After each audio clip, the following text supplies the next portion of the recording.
That's just fantastic. Yeah, I've seen that escape act before, but never like that. No doubt about it. Merlin the magician is the greatest since Houdini. Here he comes back on stage. Ladies and gentlemen, as any sophisticated Broadway audience knows, no magician can work without props or assistance of some kind. So, before I say goodnight, I'd like you to meet the trusted helpers without whose unseen support the feats of magic you have seen tonight would have been impossible. First, may I present Mope the Rope. Mope. Time to wake up, Mope. Wave hello to our friends out there. That's a good boy. Look at that. That coil of rope. One end is rising and it's actually waving at us. Yeah, a variation on the old Indian rope trick. And now, old chap, fetch me my top hat off the rack there, if you don't mind. And my cape. It's doing it. Reaching over to the rack, bringing the hat to Merlin. Now back to the rack and back to Merlin with the cape. Thank you, old chap. No self-respecting magician should be caught without his hat and cape. Could be arrested for indecent exposure. That's all for now, Mope. You can go back to sleep. Next, may I present Cosmo the robot. Say hello to the folks, Cosmo. Hello to the folks, Cosmo. That's Cosmo. He will have his little joke. But he is a very competent fellow and can move as easily as any human. Cosmo, take the table and chair off the stage, will you? Like a good fellow? Thank you. And wait for me backstage. One good thing about Cosmo, he has no mechanical parts or electronic circuits to service. That's impossible. How can he move? With Cosmo, what you see is what you get. Yeah, but I don't get what I see. Why did my spider sense start tingling at the sight of Mope the Rope and Cosmo the Robot? Wow, what a superb showman! And finally, ladies and gentlemen, meet my trusted friend and companion, flesh and blood like you and me, Rasputin the Monk. It's a monkey. A chimpanzee, to be more exact, and a very large one. Uh-oh, again with the spider sense. An extraordinarily clever fellow, Rasputin. He can read, write, figure out mathematical problems, and play a good game of chess. And now that you've met all my friends, I think it's time to be moving along. Rasputin, fetch the carriage. Huh?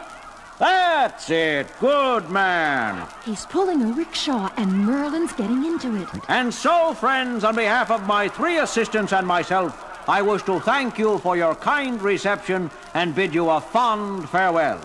Home, Rasputin.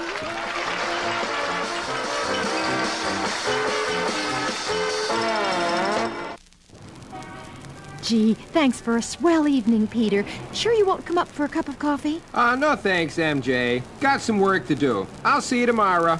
Bye. Gotta switch into my Spider-Man outfit and find out why a chimp, a rope, and a robot got my hackles up. It is now 2 o'clock in the morning. On the roof of a building next to the university's new science building, we see a very different Merlin. Those stupid audiences, like the men of academia, cannot accept the evidence of their own eyes. But now, once again, the sacred halls of Ivy will pay for rejecting Merlin Ballantyne's theory of mind over matter. The stage is set for the ultimate proof. Right, Cosmo? The ultimate proof, right? Without setting foot inside those walls, I have planted a bomb, which will be detonated on receipt of a signal from my mind. Good trick, Merlin! Spider-Man! How did you know I was here? I followed your trail from the theater. Got a few tricks of my own, you know. Tell me, how did you plant the bomb? With the aid of my assistants who operate only under my mind control, it was easy. Mope attached himself to the other building, and Rasputin crossed over the rope carrying the bomb and placing it where I wanted it placed. And Cosmo? Cosmo, I keep by my side, the protector of my person, so to speak. This procedure has proven infallible in the past. You mean you were responsible for the destruction of the science labs of all those colleges around the country? Destruction of knowledge is a terrible thing, an abominable thing. The work of the Abominable Showman, you might say. Hey, I like that. Very funny. But proving beyond question the supremacy of mind over matter. And now, much as I regret it, you have become an obstacle in my path, an inconsequential conglomeration of matter to be destroyed by the power of my mind. Gotta keep him busy so he can't detonate that bomb. Maybe a little web slinging is in order here. You miss, Spider-Man! Wow, he deflected one of my best web shots by pure mind control. Now to try a little slinging of my own. Get him, mope! The rope, fast as a snake. Got my arm, going for my throat, gotta break it. Did it. Now for some ookie-gookie rope immobilizing web fluid like this.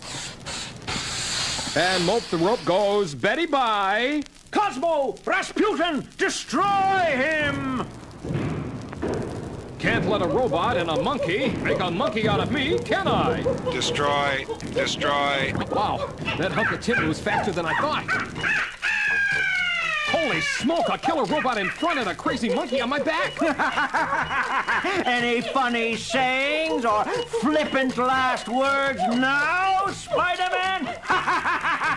Flippin', huh? Hey, thanks for the tip. A little double black flip like this. And like this. And the monk is sunk. Cosmo, destroy! Destroy. Destroy. Ready for you this time, Tin Man, with a double play web shot. And a robot in a sling. Happy landing, Cosmo! And as for you, Merlin, here's the old Spider-Man 1, 2. By the time you wake up, the bomb will be long gone, and you'll be in a cozy little escape-proof cell where you can contemplate mind over matter for a matter of, say, 15 years? The next morning, at the entrance to the science building, Peter! Peter! Oh, hi, MJ. I thought I'd catch you before class. Did you see this story about Merlin the magician? What story?